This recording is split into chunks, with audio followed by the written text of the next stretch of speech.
अलल-ऐलान शादी में ढोल बज रहा है और इमाम साहब कह रहे पार्टीशन नहीं है, औरत मर्द एक साथ बैठे हुए हैं, लेकिन इमाम साहब कहते नहीं मैंने तो निकाह पढ़ाना है। सेठ साहब कहते नहीं पार्टीशन नहीं होगा, हमारा कल्चर ये है। वो कहते हम ताबे हैं।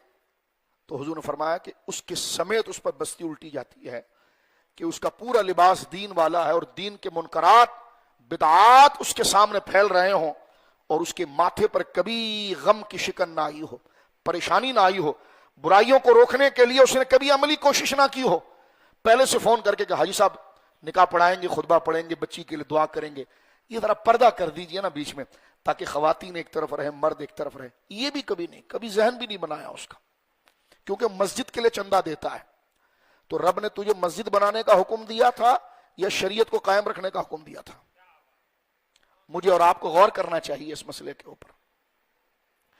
तो फरमाया कि तफसीर इसकी ये एक दो लफ्ज में कि बुराइयां रोकने की कभी उसने कोशिश नहीं की, हुदूद इलाही और दीनी अखदार पामाल हो रहे हो, उसे कभी बेचैनी ना आई हो, अपनी इबादत और जिक्र और तस्बीहात में मशगूल रहा और लोग मस्त बुराइयों में लगे रहे।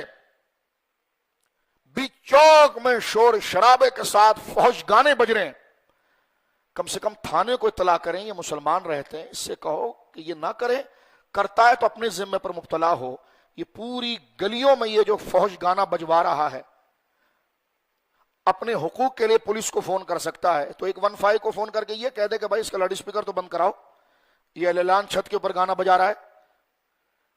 या जो कानूनी चीज है, जो भी इसका मजहब मसलक जो भी है, इसको को अपने दायरे के अंदर रहे। ये अलल-ऐलान गाना हुजूर ने फरमाया जिना का मंतर है। मजहबी लोग खामोशी से गुजर जाते हैं, किसी में इतनी अखलाक की जरूरत नहीं है कि उसको समझाए, नहीं तो जिनके हाथ में कानून है उनकी खिदमत में अर्ज करे कि जनाब ये मुसलमान यहां रहते हैं, ये अलल-ऐलान खुदा की नाफरमानी कर रहा है, अगर वो अमल ना करे तो आपने डंडा सोटा तो उठाना नहीं है, क्योंकि कानून आपने हाथ में नहीं लेना है। और यकीनन ये भी है कम से कम आप उस अजाब से बच गए कि आपने आवाज उठाई थी।